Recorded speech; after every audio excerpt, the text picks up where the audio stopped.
Hey everyone, March J8 here bringing you guys my best games of 2016 list. I hope you guys enjoy. Without further ado, let's not waste any time. Let's jump right into it. Number 10, we have Call of Duty Infinite Warfare. Now, I know there's going to be a lot of people who are probably going to be opposed to this and assume that since I have this on my list, I'm also going to have Modern Warfare Remastered.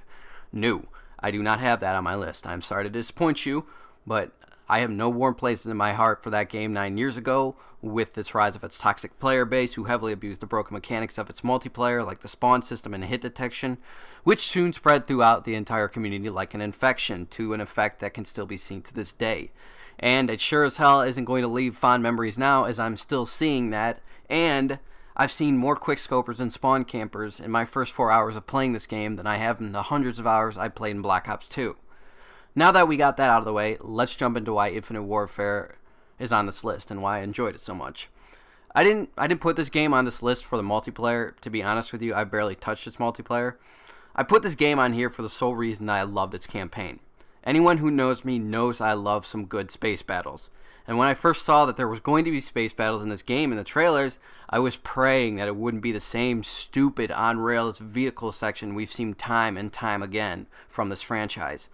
Much to my surprise and enjoyment, not only was this not in the game, but space battles played a much more active role in it, and they were much more enjoyable than I thought they would be. Also, Infinity Ward made a push not to make this game feel like a single soldier makes all the difference type scenario, like we've seen in many FPSs before. Instead, they're focused on having you and the other soldiers alongside you act more as a team. I thought they did a great job in the character development on this game as well. The environments were beautiful. Just the campaign, the voice acting was great. Just the campaign in general was fun to play. Now, my main complaint with this game is also falls alongside the campaign. The villain is good. The motives are absolute trash. They spent all their time focusing on building up your crew and their characters, and then they just half-ass the motivations of the antagonist. He's literally just another guy who's just trying to take over the world. I was really hoping, and I'm kind of sad that they didn't do this, but I was really hoping that it would be this awesome war story of a Martian government wanting to succeed from Earth's government and claim their own independence. To me, this is something that could become a legitimate issue in the far future when we do colonize other planets and bodies in our solar system. Plus, this would have offered that kind of questioning of morality on the players' end, asking themselves if they had done the right thing at the end of the day. But instead, it was still a pretty damn fun experience with the campaign, and I really hope that Call of Duty takes these steps and takes these innovations that they put into this game and keeps going forward with them, because I love seeing that. Number 9, we have Fallout 4. Yeah, I know this game was released in 2015, but I didn't get it until 2016, and I've been actively playing it throughout 2016. So I only think it's fair that I put it on this list. I had an absolute blast playing through this game. It took up so much of my time for the first quarter of the year, exploring the many, many different locations around the world, finding new weapons and loot, hearing Preston complain about another fucking settlement, building up my homesteads the way that I want them to. It was just a joy, to say the least. The game is also rough in terms of bugs and glitches that Bethesda just never bothered to fix, and the graphics just look pretty dated at this point. Take that with the factions and side missions that were kind of boring at times, and you have a game that has a ton of things to do and explore, but can grow pretty stale at times as well. Number 8, Destiny, Rise of Iron. Lines. Oh, I would, but Chris might come over and slam me from me. Oh my god.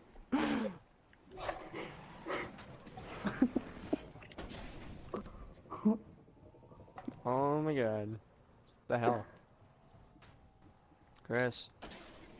You do it. He's camping back here.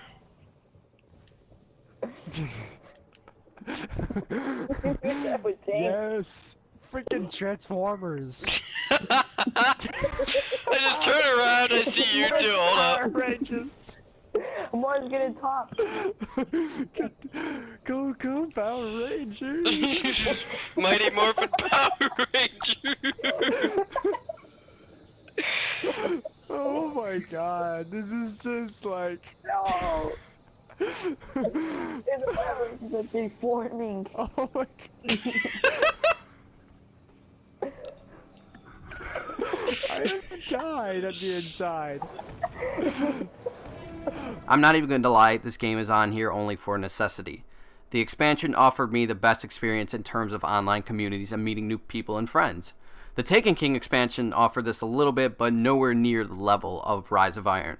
I had an amazing time going from someone who generally plays alone and didn't know anything about the raid, to someone who now has a ton of people to play with and actively leads his team through raids.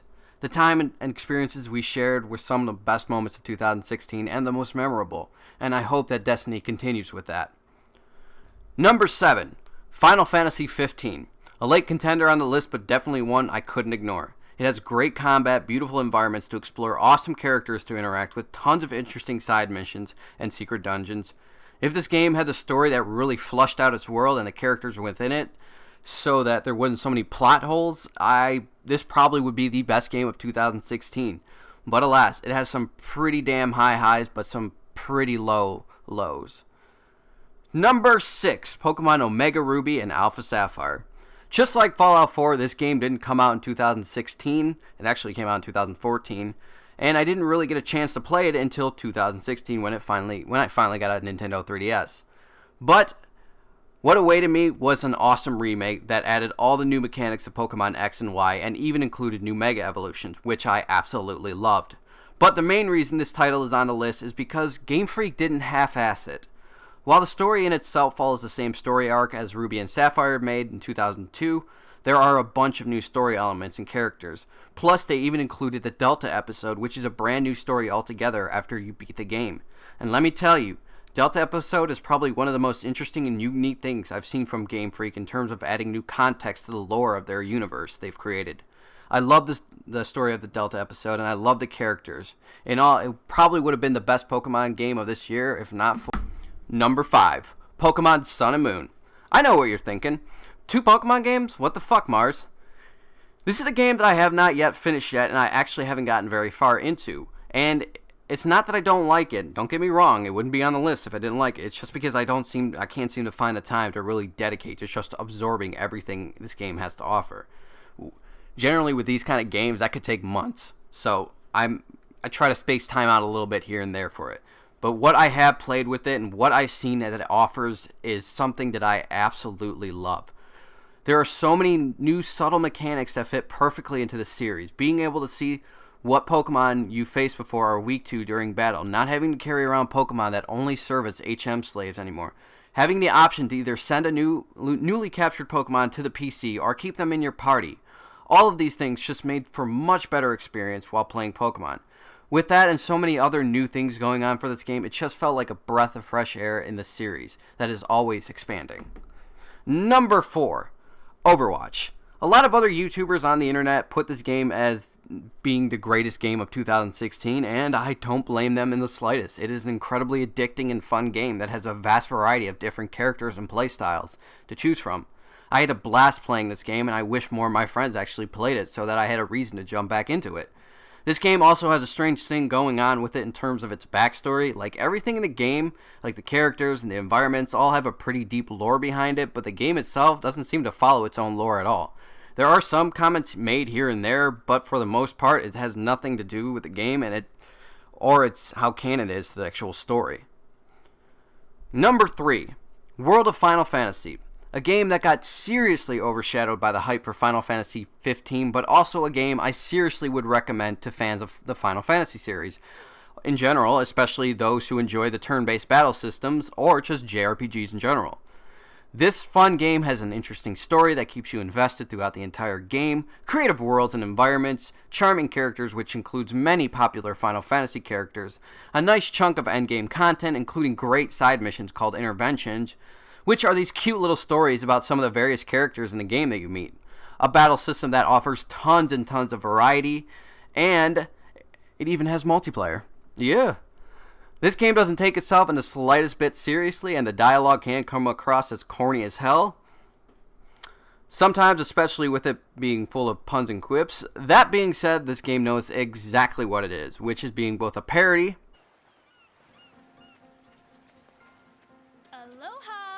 and a warm welcome to the Empyrean.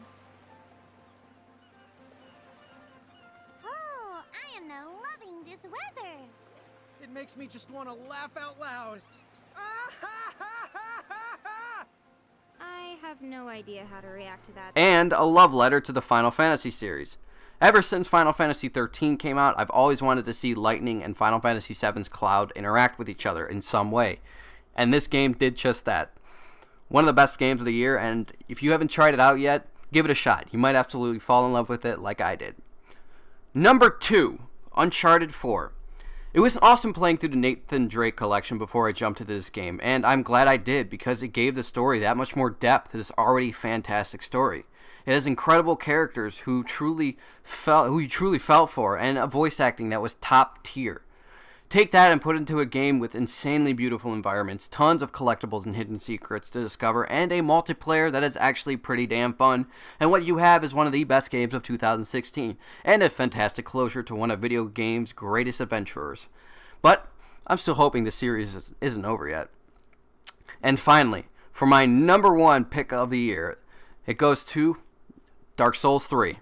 To be honest, I wasn't actually expecting this game to be as memorable to me as it turned out it would be, seeing as it was my first time into this franchise, and I've known about the frustration that it can cause.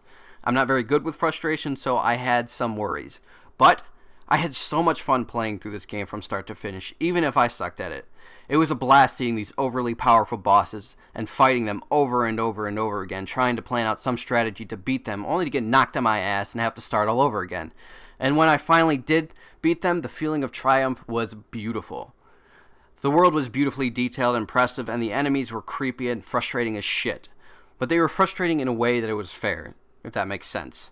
I loved how this game, in one hand, wanted to make sure the tensions were constantly high for you, especially during those boss fights, but in the other hand, wanted to make sure that you were rewarded for your accomplishments and curiosity.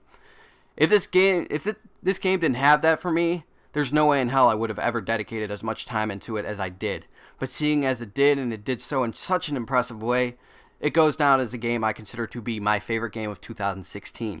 Every time I see it sitting on the shelf, I get the urge to play it again, and I know there will come a point in time where I do play it again. Well, that's it. I hope you guys enjoyed it. I know there are going to be things on this list that you guys don't agree with, and that's perfectly fine, because guess what? There were a number of games that I didn't get a chance to play this year, like Doom or Battlefield 1, and perhaps they would have made it on this list had I did play them. But I still want to hear what your guys' opinions are on what you guys think are the best games of 2016. If you want to share, please feel free to leave a comment down below letting me know. Also, if you enjoyed the video and you want to leave a like on it before you go, it would be greatly appreciated.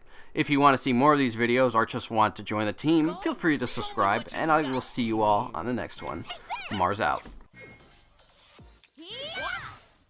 Gotcha, you bitch! Sorry.